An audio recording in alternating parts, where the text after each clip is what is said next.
All Okay, right. we're going to fire it Oh, up here. I'm sitting here with Lindsay Nagle, and we're going to dive into her bio and hear all about this badass woman and all the cool things she does and all the things you've overcome. And I think we're really curious about all that. So give us a little bit about your background, what you do, what you stand for, and let's dive into it here. all right. So I'm a free skier and a rock climber, and I skied professionally for quite a long time. Um, I've had a lot of injuries. I've had probably 10 broken bones throughout my ski career, which have given me like limited mobility and with the weights and stuff. But I still work really hard and kind of just progress every day. But kind of aside from the skiing and all the injuries, there was just like a really rowdy crowd, up in the mountains when I first started skiing competitively. And oh, hello, You're good. yeah, sorry. Anyway, so I fell down the wrong path, and I got into drugs and alcohol at a pretty young age, and by the time I was 27 years old, I had acute pancreatitis and liver failure, and I From was drinking. yes, Oh, yes. wow. So I was pretty much on my deathbed at 27. I was like 102 pounds. I was yellow, distended belly. I was pretty much unrecognizable to my friends and family. Oh, great. Um, yeah, so that was just like a full-on year of just pretty much being bedridden, recovering. um, I don't know how I recovered from that. I consider myself very lucky.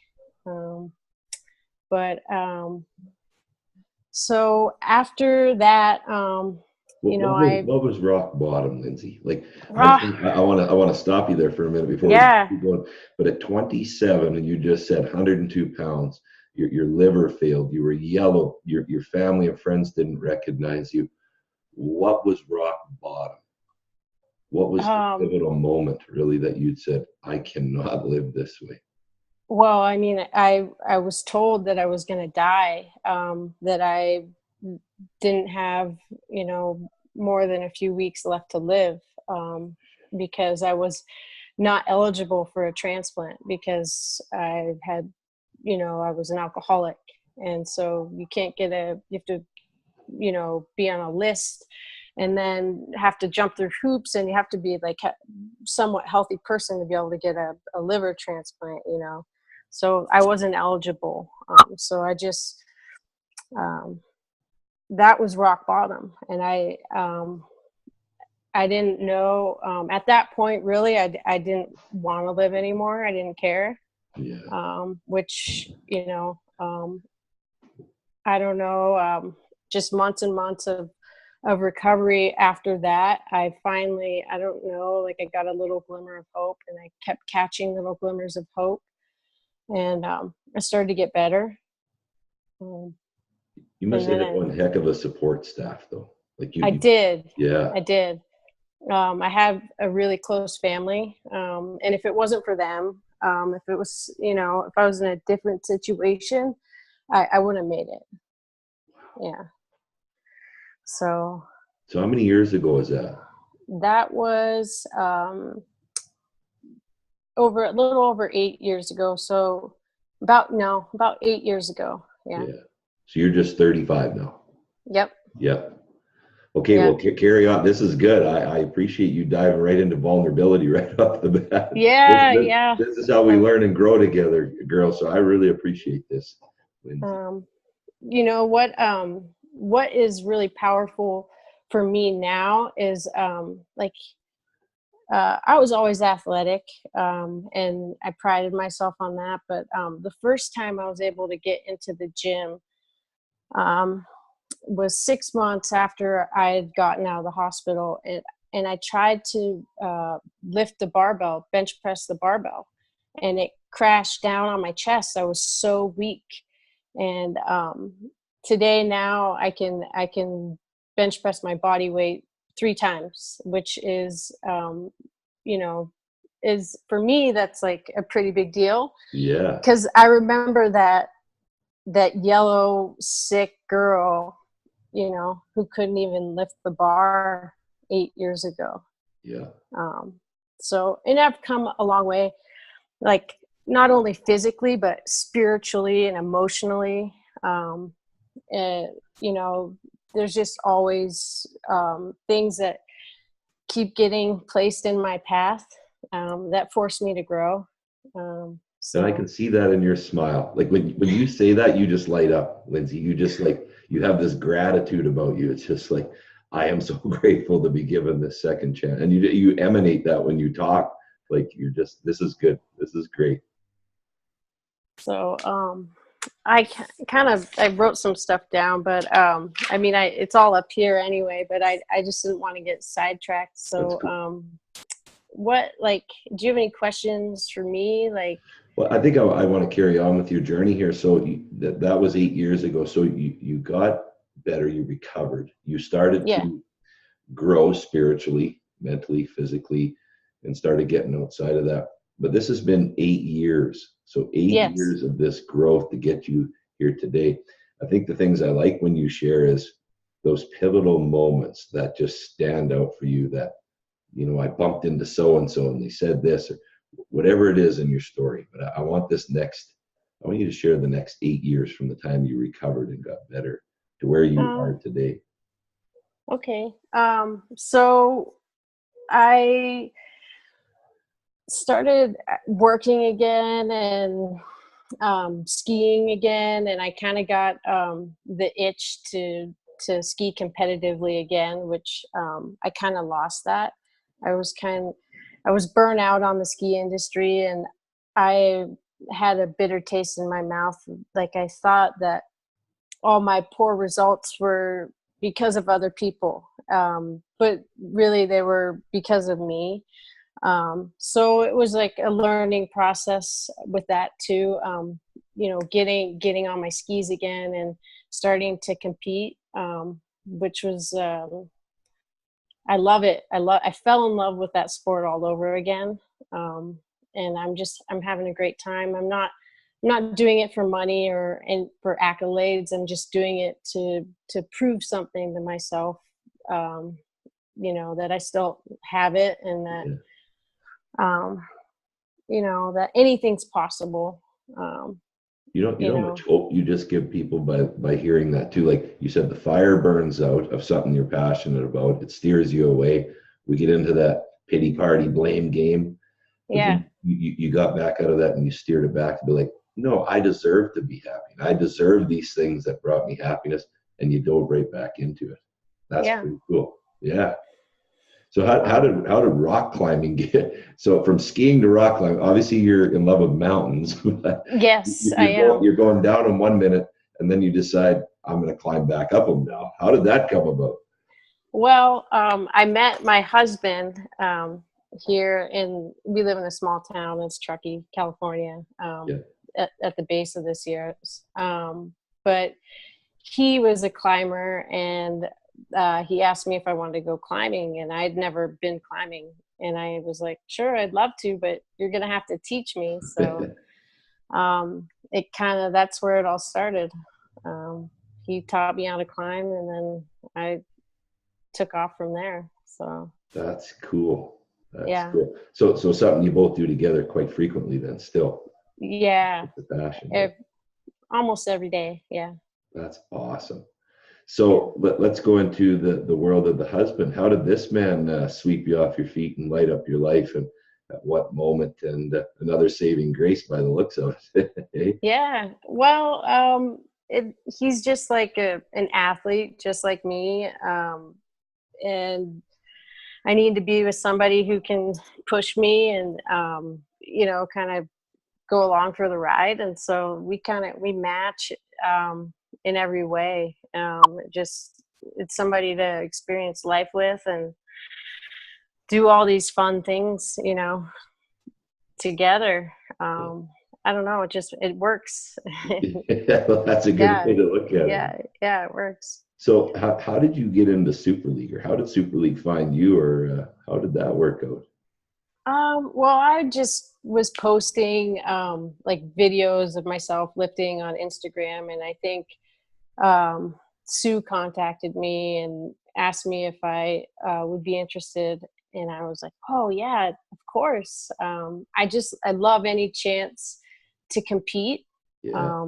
I don't have to win, but I just like to see, where I fall, you know, in line with other athletes, and then it gives me a good marker of like what I need to do to get better, to set some goals. So that's what I like about it. So that sounds pretty big with you, like setting goals. This is something you've done for your whole life, by the sounds of it, at a young age, to be competitive skiing at a young age and go through that. You've always had these goals, or setting the bar, by the sound of Yeah. it. Where did Yep. that come from in your life, Lindsay? Who kind of brought that on? Who's a big one to give attributes to for that? Um, you know, I think it would have to be my mother. Yeah. I can't pinpoint, any one situation, but I do remember her having me write down like short-term goals and then long-term goals as a child. Like things that I wanted now, but and then things that I wanted to work for. So that was always kind of my mentality, like, working for something, Yeah. having that insight. So. That's pretty cool. So, Lindsay, this is a question I like to ask everyone. I think we're at that point where I want to ask you this already, so don't be nervous. But Okay. if you had like the world watching you right now, you had billions of people watching a message, what would be one thing you'd like to share with the world, or say to the world, if you had their full attention, undivided? Um, I would say have gratitude.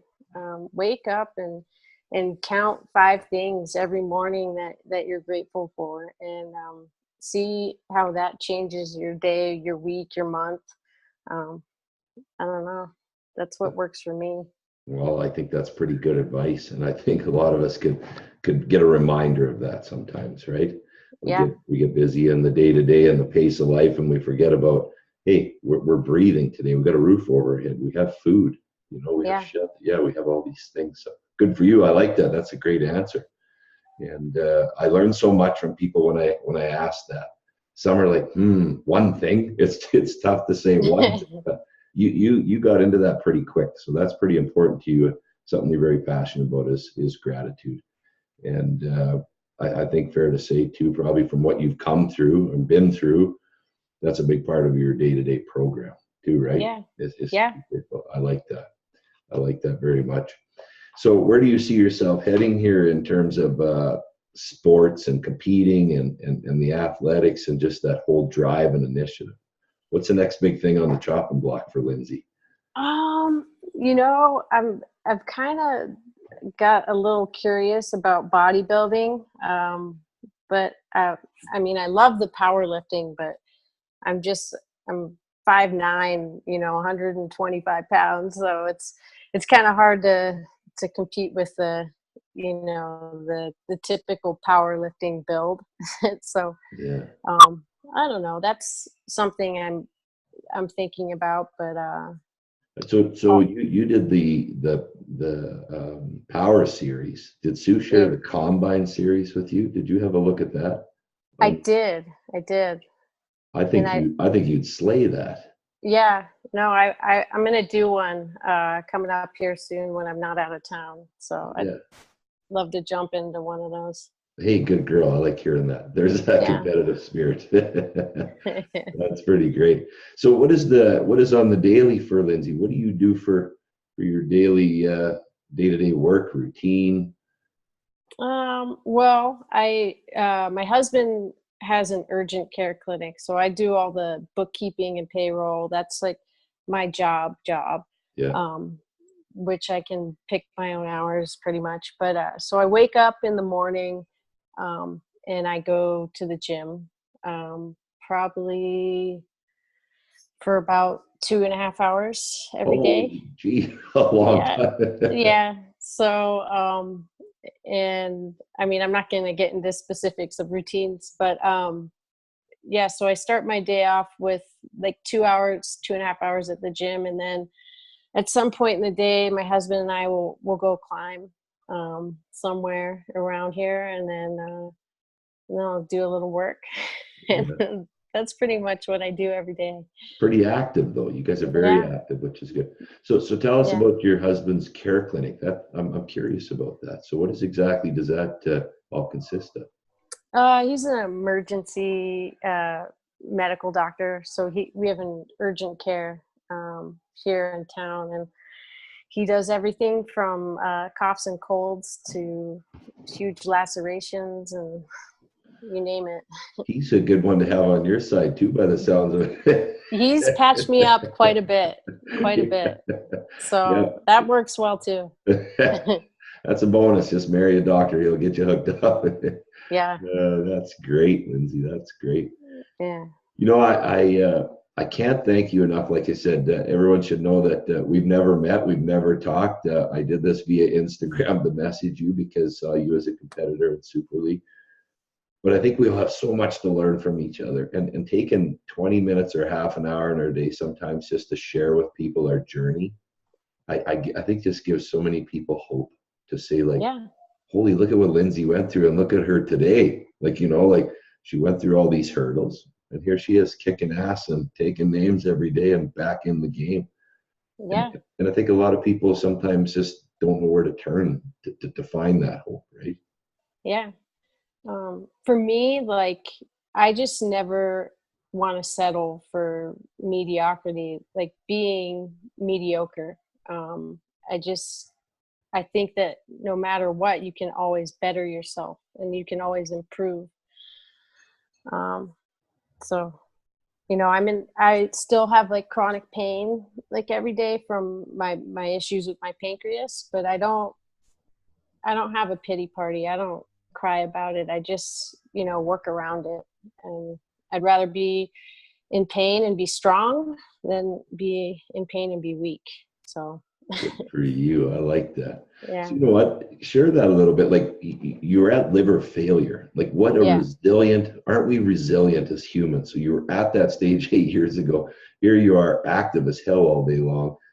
So is your liver like back to close to normal? Just from, Yes. oh wow. Yes. It's an amazing organ that it can regenerate on its own.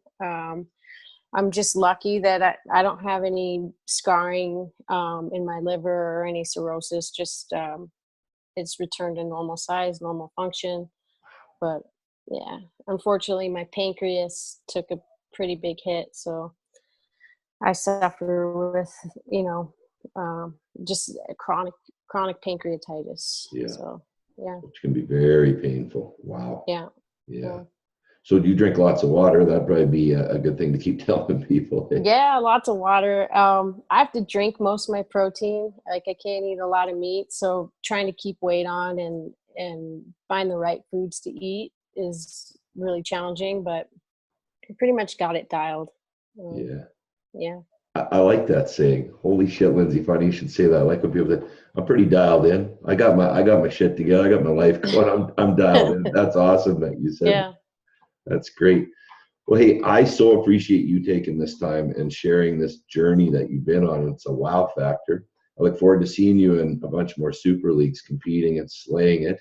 And that challenges other people to get outside their comfort zone and just bloody well do it too, right? yeah. So that's Well, good. thank you. No, like I said, the coolest thing is when you just reach out to a stranger and say, I think your story would be amazing. And here we are, and we just make it happen. So Wonderful. thank you for that. And we'll keep in touch on the interwebs via Instagram, and I'll keep cheering you on and keep kicking All ass. right. Proud Thanks, of you. Tom. Take care. All right. Talk Take to you care. soon.